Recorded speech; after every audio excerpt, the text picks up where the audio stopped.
Catatan kredit jelek biasanya terjadi akibat seseorang menunggak bayar tagihan atau cicilan.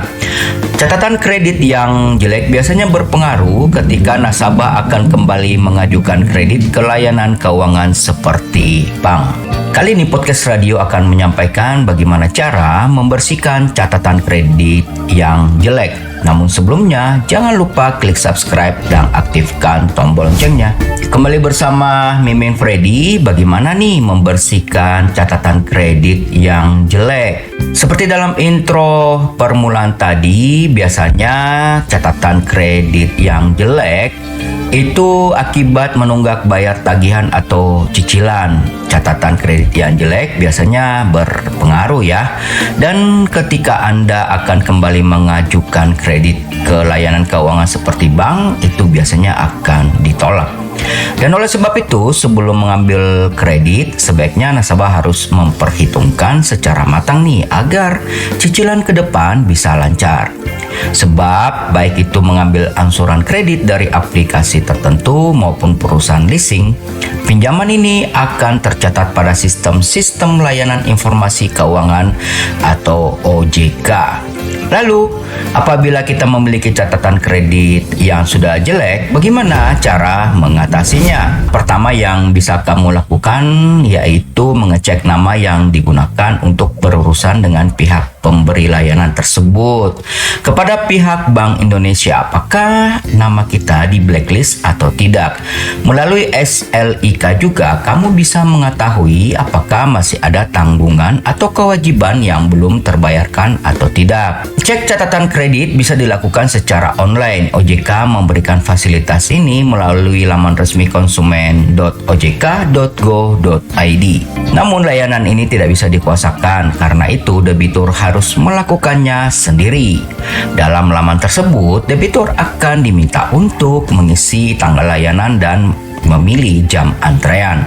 Ada kuota yang tersedia setiap harinya. Jadi, jika debitur tak bisa memilih antrean pada hari tersebut, bisa memilih di hari yang kuotanya masih tersedia. Yang berikutnya, melunasi kewajiban. Apabila masih ada yang belum terselesaikan, maka satu-satunya cara untuk membersihkan catatan kredit Anda yang jelek adalah dengan melunasi kewajiban yang selama ini belum terselesaikan.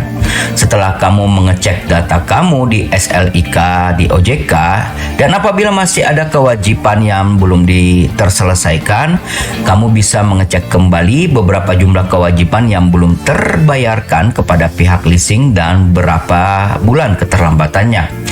Ingat, semakin lama kewajiban tidak terbayarkan, maka denda juga akan semakin membesar. Jadi lakukan dengan segera mungkin. Namun, ada kalanya kondisi ini bisa saja terjadi lantaran adanya kesalahan dari pemberi layanan kredit. Misalnya, dalam beberapa kasus, masyarakat secara tiba-tiba memiliki tagihan pay later, padahal dirinya diketahui tidak pernah menggunakan layanan tersebut. Bila hal ini terjadi, maka hal pertama yang harus kamu lakukan adalah menghubungi atau melaporkan permasalahan tersebut kepada pihak pemberi layanan kredit tersebut untuk meminta konfirmasi. Nantinya bila Anda terbukti tidak pernah menggunakan layanan tersebut, maka tagihan kamu seharusnya dapat segera dihapuskan. Yang berikutnya, butuh waktu berapa lama untuk pembersihan skor catatan kredit? Berdasarkan catatan salah satu media online, untuk pembaruan data BI Checking atau SLIK dilakukan maksimal 30 hari dari hari pelaporan penghapusan tagihan. Selain itu, pihak penyedia layanan tersebut juga akan menerbitkan surat keterangan penghapusan atau pelunasan tagihan untuk digunakan sebagaimana mestinya sambil menunggu proses pembaruan data dari SLIK tersebut. Jadi meskipun data SLIK Anda belum diperbarui di BI, namun dengan adanya surat keterangan tersebut, Anda tetap dapat mengurus administrasi yang dibutuhkan. Tapi jangan lupa untuk tetap mengecek data SLIK Anda ya, jangan sampai data tersebut tidak diperbarui. Itulah cara untuk memperbaiki catatan kredit yang jelek. Tulis komentar Anda di kolom komentar jika ada sesuatu yang ingin didiskusikan bersama yang lain. Dan jangan lupa bagikan agar makin banyak yang mengetahuinya. Bagi Anda yang belum menekan tombol subscribe-nya, mohon dukungannya untuk mengklik tombol subscribe dan aktifkan tombol loncengnya. Terima kasih.